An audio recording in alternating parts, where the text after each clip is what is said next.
جنتی جنت میں جائیں گے تو فرشتے جنتیوں کو سلام کریں گے۔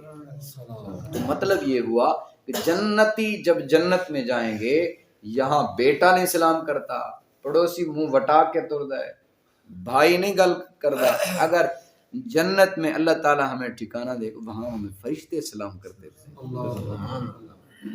فرشتے بندے اپنی نافرمانیاں تو دیکھ، خود کو دیکھ میں کتنا نافرمان ہوں، مگر رب کی رحمانیت، رب کا انداز دیکھ بندے کے ساتھ پیار کرنے کا۔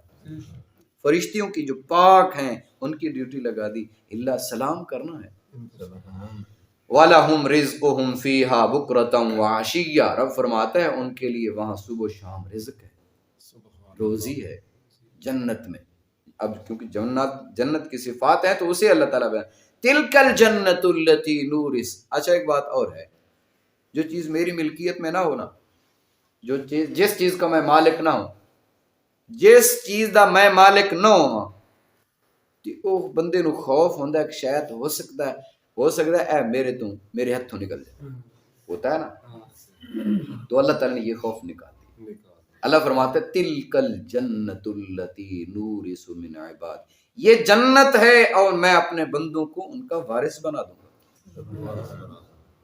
ان کا وارث۔ چونکہ ہم جب کسی چیز کا وارث بن جاتے ہیں ہمارے دل سے خوف نکل جاتا ہے، اے ہن میری ملکیت ہے، کتنے بھی نہیں جاتی۔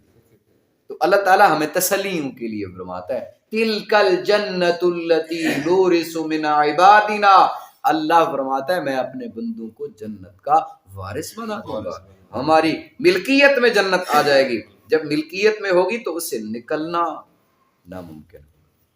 تو اللہ تعالیٰ فرماتے ہیں، یہ دیکھیے کتنا میٹھا اللہ کا انداز ہے۔